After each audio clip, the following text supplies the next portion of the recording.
प्रिय मित्रों, नमस्कार।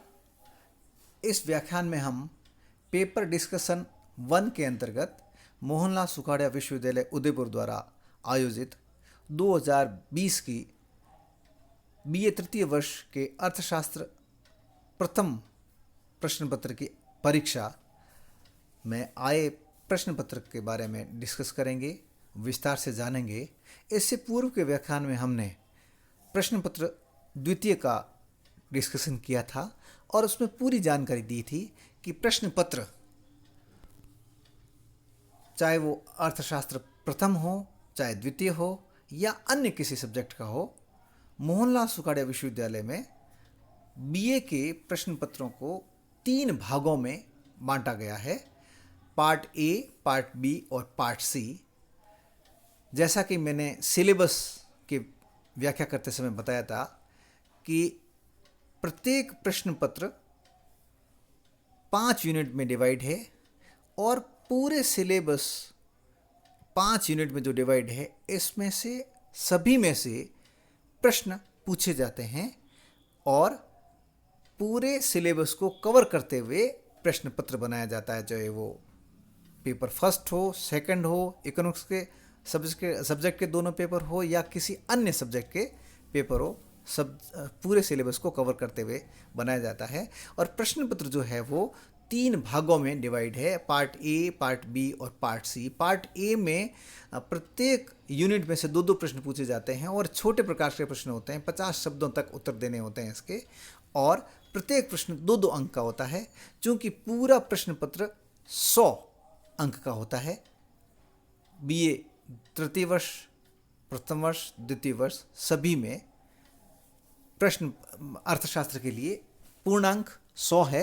और पार्ट जो ए है वो 20 अंक का होता है। इसमें प्रत्येक यूनिट में से 2-2 प्रश्न पूछे जाते हैं और प्रत्येक प्रश्न 2-2 अंक का होता है, इसलिए कुल 10 प्रश्न 20 अंक का होता है और सभी प्रश्न करने अनिवार्य होते हैं। पार्ट बी में प्रत्येक यूनिट में से 2-2 प्रश्न पूछे जाते हैं, लेकिन कोई सा एक प्रत्येक यूनिट में से एक प्रश्न करते हुए कुल 5 प्रश्न करने होते हैं और सभी प्रश्न 10-10 अंक के होते हैं, इसलिए 50 अंक का पार्ट बी होता है। और पार्ट सी जो है वो प्रत्येक यूनिट में से एक प्रश्न पूछा जाता है, लेकिन कोई 2 प्रश्न को करने होते हैं और प्रत्येक प्रश्न के लिए 15 अंक निर्धारित होते हैं। इस तरह से 30 अंक का पार्ट सी होता है। कुल मिलाकर पार्ट ए 20 अंक का, पार्ट बी 50 अंक का और पार्ट सी 30 अंक का। इस प्रकार से कुल 100 अंक प्रश्न पत्र के लिए निर्धारित होते हैं। और अब हम चलते हैं पार्ट ए में, खंड अ या भाग अ भी कह सकते हैं। इस प्रश्न को प्रश्न नंबर 1 दिया है और इसमें 10 प्रश्न पूछे गए हैं, फर्स्ट, सेकंड, थर्ड, फोर्थ, इस तरह से। तो पहला जो प्रश्न है वो है डिफाइन स्टैटिस्टिक्स, सांख्यिकी को परिभाषित कीजिए। दूसरा इसका जो प्रश्न नंबर 1 का सेकंड है, what do you mean by primary data, प्राथमिक समंकों से आप क्या समझते हैं। नेक्स्ट है what do you mean by central tendency, केंद्रीय प्रवृत्ति से आप क्या समझते हैं। नेक्स्ट है डिफाइन द स्किनर्स, विषमता को परिभाषित कीजिए। फिर है what do you mean bye probable error, संभावित विभ्रम से आप क्या समझते हैं। संभाव्य त्रुटि और संभाव्य विभ्रम एक ही है, यूं समझें इसको। नेक्स्ट है explain A and B in equation y equal to A plus B X, समीकरण y बराबर a प्लस बी एक्स में a एवं b को समझाइए।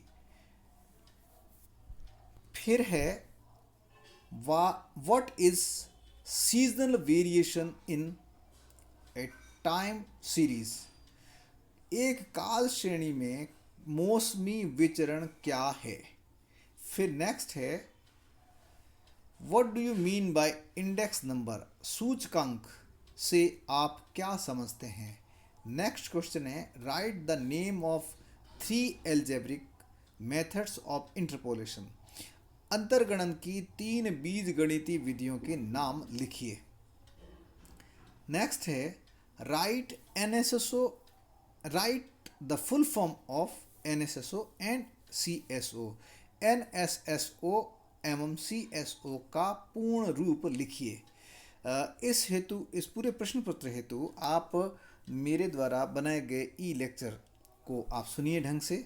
उसमें आपको सभी प्रश्नों के उत्तर, जो सिलेबस कवर हो चुका है, उन सब के उत्तर मिल जाएंगे आपको। यहाँ पे मैं बता देता हूँ एक चीज़ कि समीकरण y is equal to a plus B X में a और b जो होते हैं वो स्थिरांक होते हैं। एक बार ज्ञात कर लेते हैं तो उनको पूरे सीरीज़ के लिए वही रहते हैं। a यहाँ पे इंटरसेप्ट कहलाता है और b रेखा का ढाल होता है। प्रतिगमन से संबंधित है ये समीकरण। और NSSO और CSO की फुल फॉर्म जो है वो आपको सभी को पता होगा, नेशनल सैंपल सर्वे ऑर्गेनाइजेशन, राष्ट्रीय सर्वे प्रतिदर्श सर्वेक्षण संगठन। और CSO है सेंट्रल स्टैटिस्टिकल ऑर्गेनाइजेशन, केंद्रीय सांख्यिकी संगठन। और अंतर्गण की 3 विधियां आप जानते होंगे। अंतर्गण की 3 विधियां हैं, द्विपद विधि, न्यूटन विधि और तीसरी विधि है लैग्रेंजियन मेथड।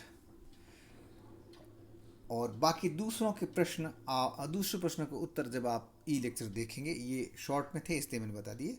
नेक्स्ट चलते हैं पार्ट बी। और पार्ट बी के जो प्रश्न हैं, 21 फर्स्ट में से पूछे गए 2 प्रश्न, 2 और 3 नंबर, इनमें से कोई एक करना है। पहला जो प्रश्न है 21 एक का, जिसे 2 नंबर दिया है, ये है define the tabulation and discuss its importance in statistical studies. सारणियन को परिभाषित कीजिए तथा सांख्यिकीय अध्ययन में इसके महत्व की चर्चा कीजिए। नेक्स्ट क्वेश्चन है इसका विकल्प, discuss any 2 methods collection of primary data, प्राथमिक समंकों के संकलन की किन्हीं 2 विधियों की चर्चा कीजिए। इन दोनों प्रश्नों में से कोई एक करना है और आप मेरे द्वारा बनाए गए लेक्चर को पहले वाला सुन सकते हैं, उसमें सभी प्रश्नों के उत्तर, इन दोनों के प्रश्नों के उत्तर मिलेंगे। नेक्स्ट चलते हैं, इकाई 2 में से प्रश्न पूछे गए हैं 4 और 5, इनमें से कोई एक करना है। क्वेश्चन नंबर 4 है calculate median from the following data, निम्न समंकों से मध्यका की गणना कीजिए। मार्क्स लेस देन, यानी अंक जो दिए गए हैं वो से कम में दिए गए हैं, ये ध्यान रखना है यहाँ पे। 10, 20, 30, 40, 50, 60, 70। और नंबर ऑफ स्टूडेंट्स यानी विद्यार्थियों की संख्या है 2, 13, 33, 63, 89, 99 और 100। इसमें आपको इस प्रश्न में सीधा प्रश्न नहीं दिया गया है। इस प्रश्न में मार्क्स जो है वो लेस देन है, यानी अंक से कम में है। तो से कम का मतलब है 0 से 10 है, ये 10 से कम, 20 से कम, 30 से ऐसे। तो 0 से 10, 10 से 20, 20 से 30, इस तरह से बनाना पड़ेगा। और ये जो है ये CF दी रखी है, इसको आपको F यानी फ्रीक्वेंसी में बदलना पड़ेगा। फिर इस प्रश्न को हल करेंगे। फिर है क्वेश्चन नंबर, इसका ऑप्शन है क्वेश्चन नंबर 5, वो पूछा गया है calculate coefficient of variation from the following data, निम्न समंकों से विचरण गुणांक की गणना कीजिए। कोफिशिएंट ऑफ वेरिएशन ज्ञात करना है, इसमें ये ध्यान रखना है। और जो प्रश्न दिया गया है इसकी सूचना इस प्रकार है, एज ऑफ ईयर्स, आयु वर्ष, एज इन ईयर्स आयु वर्षों में, और नंबर ऑफ पर्सन्स व्यक्तियों की संख्या। 10 से 20, 20 से 30, 30 से 40, 40 से 50, 50 से 60, 60 से 70, 70 से 80, और इस तरह से इनकी जो व्यक्तियों की संख्या 4, 10 से 20 में 4, फिर 8, फिर अगले वर्ग के लिए 8, फिर अगले वर्ग के लिए 16, फिर अगले वर्ग के लिए 12, और फिर अगले वर्ग के लिए 6, और अंतिम वर्ग के लिए 70 से 80 के लिए 4 दे रखे हैं। इस प्रश्न का हल जो है विचरण गुणांक के रूप में आपको ज्ञात करना है। नेक्स्ट है इकाई 3 में जो प्रश्न दिए गए हैं 6 और 7 नंबर। 6 नंबर है from the following data calculate the rank correlation coefficient. Rank correlation coefficient का मतलब होता है कोटि सहसंबंध यानी स्पीयरमैन का सहसंबंध गुणांक ज्ञात करना आपको। और ये जो प्रश्न है ये है निम्न समंकों से कोटि सहसंबंध गुणांक की गणना कीजिए। एक्स और वाई जो दे रखे हैं वो 50, एक्स है 53, 58, 55, 47, 56, 65, 36, 44, और वाई है 48, 56, 60, 49, 51, 62, 48 और 46, ये आप स्पीरमैन का कोटि सहसंबंध गुणांक ज्ञात करेंगे इसमें। और इसका ऑप्शन दिया हुआ है क्वेश्चन नंबर 7 यूनिट 3 में, find both regression equation from the following data. निम्न समंकों से दोनों प्रतिवेदन समीकरण ज्ञात कीजिए। इसमें आपको दिया हुआ है समांतर माध्य, अर्थमेटिक मीन, प्राइस और क्वांटिटी के लिए यानी कीमत और मात्रा के लिए। तो इसको आप मान लीजिए x और दूसरे को आप मान लीजिए y, यानी प्राइस को आपने x मान लिया, इसको मान लिया आपने y। तो x बार हो जाएगा 20, यानी प्राइस के लिए समांतर माध्य 20 है, और y यानी क्वांटिटी के लिए y बार जो समांतर माध्य होगा वो y बार कहलाएगा, वो 100 है। फिर है स्टैंडर्ड डेविएशन यानी कि प्रमाप विचलन x श्रेणी के लिए y हो जाएगा और y श्रेणी के लिए 12 हो जाएगा। Standard deviation x 3, standard deviation y 12। और फिर है कोरिलेशन कोफिशिएंट, यानी कि दोनों के बीच सहसंबंध, कीमत और मात्रा के बीच में सहसंबंध जो है वो प्लस नहीं लिखा हुआ है लेकिन प्लस मानेंगे इसको, 0.80।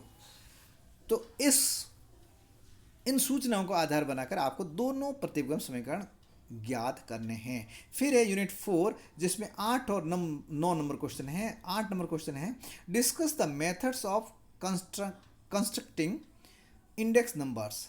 सूचकांकों के निर्माण की विधियों की चर्चा कीजिए। ये प्योर थियोरेटिकल क्वेश्चन है। और क्वेश्चन नंबर 9 है, fit trend line by the method of least squares and estimate the value for 2018, यानी न्यूनतम वर्ग रीति द्वारा उपनदी रेखा अन्वयोजन कीजिए तथा 2008 के लिए मूल्य आकलित कीजिए। यानी यहाँ पे न्यूनतम वर्ग रीति द्वारा आपको काल श्रेणी की उपनदी ज्ञात करनी है, ट्रेंड वैल्यू ज्ञात करनी है, और 2008 के लिए भी अनुमानित मूल्य ज्ञात करने हैं। और ईयर जो है वो 2013, 14, 15, 16, 17 है। और वैल्यू यानी मूल्य इनके दे रखे हैं 2013, 14, 15, 16, 17 के लिए 34, 13 के लिए 34, 14 के लिए 50 और 15 के लिए 67 है, और 16 के लिए 75 है, और 17 के लिए 85 है।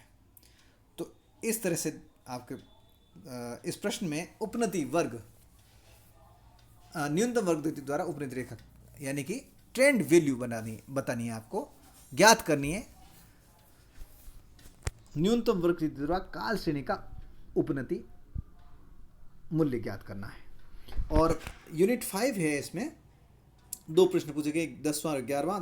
10वां प्रश्न है, इनमें से कोई एक करना है। 10वां प्रश्न है, on the basis of following data estimate the life expectancy at the age of 22 years. निम्न समंकों के आधार पर 22 वर्ष की आयु में जीवन प्रत्याशा का अनुमान लगाइए। ये प्रश्न आपका पूछा गया है अंतर्गणन का, और इसमें प्रश्न पूछा गया 22 वर्ष का, और दिए हैं 15, 20, 25, 30 और 35। तो इसमें विधि कौन सी लगानी है ये आपको ध्यान रखना है। 3 विधियां हैं, द्विपद विधि, न्यूटन विधि और लैग्रेंजियन।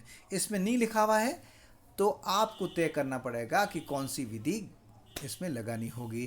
द्विपद विधि में तभी लगती है जब इन्हीं में से कोई प्रश्न, इन्हीं जो दिए हुए ईयर है, दिए हुए एक्सेस है, इसमें से कोई छूटा होता तो आप लगाते, नहीं तो इसमें न्यूटन विधि का उपयोग किया जाना। और इस प्रश्न में जो सूचनाएं दे रखी है वो इस तरह से है। एज इन ईयर्स, आयु वर्षों में 15, 20, 25, 30, और लाइफ एक्सपेक्टेंसी इन ईयर्स है, जीवन प्रत्याशा वर्षों में। 15 के लिए 32.2 है, 20 के लिए 29.1 है, 25 के लिए 26.0 है, 30 के लिए 23.1 है, और 35 के लिए 20.4 है। आपको उचित विधि का उपयोग करते हुए प्रश्न को हल करना है। और इसका ऑप्शन है, यदि ये आप नहीं कर पाते हैं तो 11 प्रश्न कर दीजिए। Describe the function of national sample survey organisation, राष्ट्रीय प्रतिदर्श सर्वेक्षण संगठन के कार्यों का वर्णन कीजिए। ये देखिए, ये प्रश्न जो है वो इसका शॉर्ट रूप पहले प्रश्न का 10वां प्रश्न है, जिसका आपको 1 नंबर दिला सकता है। NSSO जो फुल फॉर्म पूछी गई थी वो यहाँ लिखी हुई है। हिंदी में लिखना है तो ये है, और अंग्रेजी में लिखना है तो ये है। अब हम आगे चलते हैं पार्ट सी के साइड में, और इसको हम देखते हैं। पार्ट सी में कुल 5 प्रश्न पूछे गए हैं, 12 से लेकर 16 तक। इनमें से कोई 2 प्रश्न करने हैं। 12वां क्वेश्चन है, discuss the importance, scope and limitations of statistics. सांख्यिकी के महत्व, क्षेत्र और सीमाओं की चर्चा कीजिए। ये ई लेक्चर भी मैंने पूरा बनाकर अपलोड किया हुआ है, आप चाहें तो उसमें से पढ़ सकते हैं। और क्वेश्चन नंबर 13 है, calculate the mean, median and mode from the following data. निम्न समंकों से माध्य, मध्यका एवं बहुलक की गणना कीजिए। मैंने माध्य, मध्यका, बहुलक से संबंधित भी ई लेक्चर्स डाल रखे हैं, आप चाहें तो इसी यूट्यूब चैनल से आप पढ़ सकते हैं। प्रश्न जो पूछा गया, निम्न समंकों से माध्य, मध्यका एवं बहुलक की गणना कीजिए। और जो सूचनाएं दे रखी है, अंक दे रखे हैं, वो इस तरह से हैं। मार्क्स ऑब्टेंड यानी प्राप्तांक, नंबर ऑफ स्टूडेंट्स यानी विद्यार्थियों की संख्या। जो क्लास इंटरवल में यानी कि सतत श्रेणी का प्रश्न है, और जो सीधा सीधा दिया हुआ, 0 से 10 के 15, 10 से 20 के 25, 20 से 30 के 52, 30 से 40 के 56, 40 से 50 के 78, 50 से 60 के 80 और 60 से 70 प्राप्तांक वाले विद्यार्थी हैं 70। आपको तीनों ही माध्य, मध्यका और बहुलक तीनों ही ज्ञात करने हैं। आगे हम चलते हैं क्वेश्चन नंबर 14 साइड में। Calculate Karl Pearson's correlation from the following data. निम्न समंकों से कार्ल पियर्सन्स के सहसंबंध गुणांक की गणना कीजिए। एक्स श्रेणी है 25, 26, 27, 28, 30, 32 और 35, और वाई श्रेणी है 20, 22, 24, 25, 26, 27 और 31। ये प्रश्न मैंने कुछ दिन पहले ही ई लेक्चर बना के इसका हल अपलोड किया हुआ है, आप चाहें तो उसको, इसका हल वहाँ पे देख सकते हैं। क्वेश्चन नंबर 15 है, calculate the Fisher's index number from the following data and prove that it satisfies the time reversal test and factor reversal test. निम्न समंकों से फिशर का सूचकांक, जिसे आदर्श सूचकांक भी कहते हैं, ज्ञात कीजिए तथा सिद्ध कीजिए कि यह समय उत्क्रमणीयता परीक्षण और तत्व उत्क्रमणीयता परीक्षण को संतुष्ट करता है। इसके जो सूचनाएं दे रखी है वो इस प्रकार है। सूचनाएं हैं, कमोडिटी यानी वस्तु, फिर बेस ईयर है, फिर करंट ईयर है। बेस ईयर की प्राइसेस है यानी कीमतें, और क्वांटिटी है। और करंट ईयर की प्राइसेस और क्वांटिटी यानी कि कीमत और मात्रा दे रखी है। इसमें आप बेस ईयर के जो प्राइसेस है उसको P0 लिखते हैं और Q0 लिखते हैं बेस ईयर की क्वांटिटी को, और करंट ईयर की प्राइसेस को P1 और क्वांटिटी को Q0 लिखते हैं। और वस्तुएं जो है A, B, C, D, E है, और कीमतें जो इस तरह से दे रखी है, मैं वर्टिकल पढ़ रहा हूँ, डाउन अप टू डाउन, 6, 2, 4, 10, 8। और क्वांटिटी है बेस ईयर की 50, 100, 60, 30, 40। और करंट ईयर की, जिसके हमें ज्ञात करना है, करंट ईयर का जो प्राइसेस है वो 10, 2, 6, 12, 12, और क्वांटिटी है 56, 120, 63, 24, 36। ये आपका प्रश्न है, और इस प्रश्न को आप फिशर का आदर्श सूचकांक के सहायता उसके सूत्र के द्वारा हल करेंगे। उसके बाद में ये भी देखेंगे क्या यह समय उत्क्रमणीयता परीक्षण और तत्व उत्क्रमणीयता परीक्षण या टाइम रिवर्सल टेस्ट और फैक्टर रिवर्सल टेस्ट को सेटिस्फाई करता है, संतुष्ट करता है या नहीं करता है। इन दोनों के सूत्र अलग अलग बने हुए, उन सूत्रों के सहायता से। और फिर है अंतिम क्वेश्चन, वो है 16 नंबर, describe the functions of central statistical organisation. केंद्रीय सांख्यिकी संगठन के कार्यों का वर्णन कीजिए। इस प्रश्न का आप हल कर सकते हैं। ये थ्योरेटिकल प्रश्न है, और ये जो प्रश्न है वो आपको पहला प्रश्न था पार्ट ए का, उसका 10वां जो प्रश्न है उसका 1 नंबर दिलाता है। उसमें CSO की फुल फॉर्म पूछी गई थी और एक NSS को पूछी गई थी। NSS का तो मैंने पहले बता दिया था, ऊपर लिखा हुआ है प्रश्न नंबर 11 में यहाँ पे फुल फॉर्म लिखी हुई है, और प्रश्न नंबर 16 में CSO की फुल फॉर्म लिखी हुई है। तो 2 नंबर आपका ये प्रश्न पत्र खुद ही दिला रहा है, और इस तरह से आप इस प्रश्न पत्र का डिस्कशन के बाद में इसको हल कर सकते हैं। पहले अपलोड वीडियो को सुन सकते हैं और अपने पास में बुक जो है उसके आधार पर इन प्रश्नों को हल कीजिए, प्रैक्टिस कीजिए। इसमें जितनी प्रैक्टिस करते हैं उतने ही अच्छे मार्क्स लाए जा सकते हैं। ये न केवल मोहनलाल लासुखड़ा विश्वविद्यालय उदयपुर के विद्यार्थियों के लिए उपयोगी है, बल्कि राजस्थान विश्वविद्यालय जयपुर, चाहे जयनारायण व्यास विश्वविद्यालय जोधपुर या अन्य राज्यों के विश्वविद्यालयों में भी सांख्यिकी के रूप में पढ़ाए जाने वाले प्रश्न पत्र या फिर अर्थशास्त्र में परिमाणात्मक विधियाँ या परिमाणात्मक तकनीक के प्रश्न पत्र के लिए भी बहुत ही उपयोगी है। पढ़िए, समझिए।